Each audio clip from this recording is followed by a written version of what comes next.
સંત અંબારામ કહે છે, આરે કાયામાં મીઠી એક વીરડી, પાણીડા ભરે રે પાણીયાર.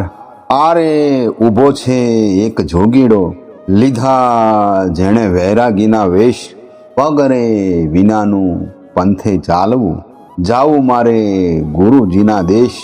એવા જ જોગી સંત ભભૂતગર મહારાજને આજે આપણે વંદન કરીએ. એક લોકવાયકા મુજબ સૌરાષ્ટ્રમાં જામ ખંભાળિયા પંથકના વિજલપર ગામના અતીત બાવાજી ભભૂતગર. બાવાજી ભભૂતગરનો મુખ્ય ધંધો વ્યાજે રૂપિયા દેવાનો. ઊંચું પડછન શરીર, 5 હાથ પૂરું કદ. બાવાજી ખરા, પણ ભક્તિ સાથે કાંઈ લેવા દેવા નહીં. એક હાંકલો કરે ત્યાં તો કોઈકના પ્રાણ નીકળી જાય એવો તો એનો હાંકલો. જ્યાં જ્યાં વ્યાજે રૂપિયા આપ્યા હોય ત્યાં દર મહિને વ્યાજ ઉઘરાવવા ગામમાં જાય.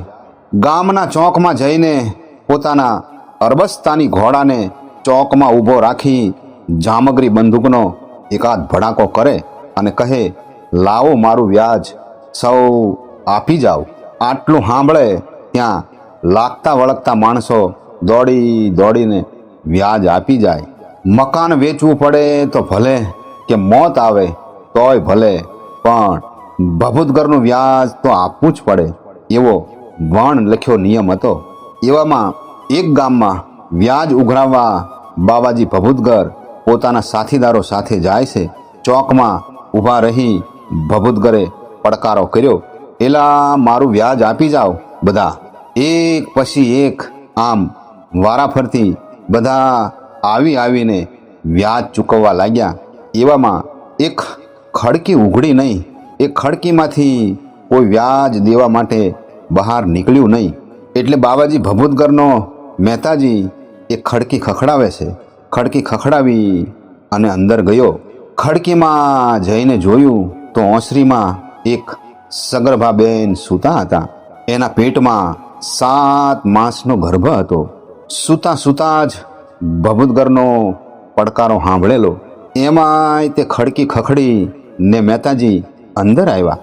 એમાં બીકમાં એ બેનના પેટમાં 7 માસનો જે ગર્ભ હતો એ બાળક સ્રવી ગયું. બેન બેભાન થઈ ગયા અને એ બાળક મરી ગયું. આ દ્રશ્ય જોઈ મહેતાજી ગભરાઈ ગયો. હળી કાઢીને ખડકી બહાર નીકળી દોડીને બાવાજી ભભૂતગર પાસે આવીને ધ્રુજતા અવાજે કીધું, બાપુ ગજબ થઈ ગયો, બહુ પાપ લાગશે આપણને. બાવાજી ભભૂતગર કહે, પણ શું થયું? મોઢામાંથી ફાટો ને. મહેતાજીએ બાવાજી ભભૂતગરના પડકારાથી ખડકીની અંદર બનેલ દુઃખદ ઘટના કઈ સંભળાવી અને બાવાજી ભભૂતગરના મોઢામાંથી આહકારો નીકળી ગયો. ઓહો, આ તો ગજબ થઈ ગયો, આ તો ગજબ થઈ ગયો કહેવાય. હે શંભુ, હે શિવ, ચાલો આપણા ઘોડા પાછા વાળો, આપણે ઘેર જવું છે. બાવાજી ભભૂતગર શૂન્ય મનસ્ક થઈને પોતાના ગામમાં આવે છે. ઘરમાં જઈ બધા જ વ્યાજના ચોપડાનો ફળિયામાં મસ્ત મોટો ઢગલો કર્યો. એની માથે એક ડબ્બો ભરીને ઘી રેડ્યું ને જામગરી બંદૂકનો ભડાકો કરી ઢગલો હળગાવી દીધો. બધા ચોપડા હળગી ગયા. પછી જે રાખ થઈ એ રાખને બાવાજી ભભૂતગર ભેળી કરવા માંડ્યા. સાથીદારોને કંઈ સમજાતું નથી. એક સાથીદાર બોલ્યો કે બાપુ, બધા વ્યાજના હિસાબો સળગાવીને રાખ ભેળી કરો છો, પાગલ થઈ ગયા છો કે શું? ત્યારે એ બાવાજી ભભૂતગર કહે છે, ખાટી પણ ખાધી નહીં, દાટી માટી માય. પછી ફરવું ફળિયામાં ભોરિંગ થઈને ભભૂતિયા દતા મતા. ન ખર્ચે ન ખાય, મધમાખી મધ ભેળું કરે, પછી હાથ ઘસતી જાય. અરે ભભૂતિયા ભૂંડી કરી, તું ચાલ્યો ન ધનની ચાલ. મૂરખ, મોત જાણ્યું નહીં, તારું આજ આવશે કાળ. ખેડા કંઈક ખપી ગયા, વિધવિધ પહેરી વેશ.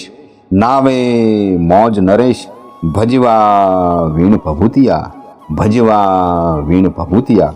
આમ બાવાજી ભભૂતગર મહારાજે બધા વ્યાજના ચોપડાઓને સળગાવી એની રાખ ભેળી કરી આખા શરીર પર લગાવી જય શિવ લહેરી અલખ નિરંજન જય ગિરનારીનો નાદ કરી વૈરાગની વાટ પકડી મહાત્મા ભભૂતગર બની ભક્તિનો આહ્લેખ જગાવી અનેક લોકોને પણ સાચો ભક્તિનો માર્ગ દેખાડ્યો. વૈરાગીનો ભેખ ધારણ કર્યા પછી અનેક દીન દુખિયાના દુઃખ દૂર કરી અનેક પરચાઓ પણ તેમણે આપેલા. પરમ સંત ભભૂતગર મહારાજને આજે આપણે ભાવથી વંદન કરીએ.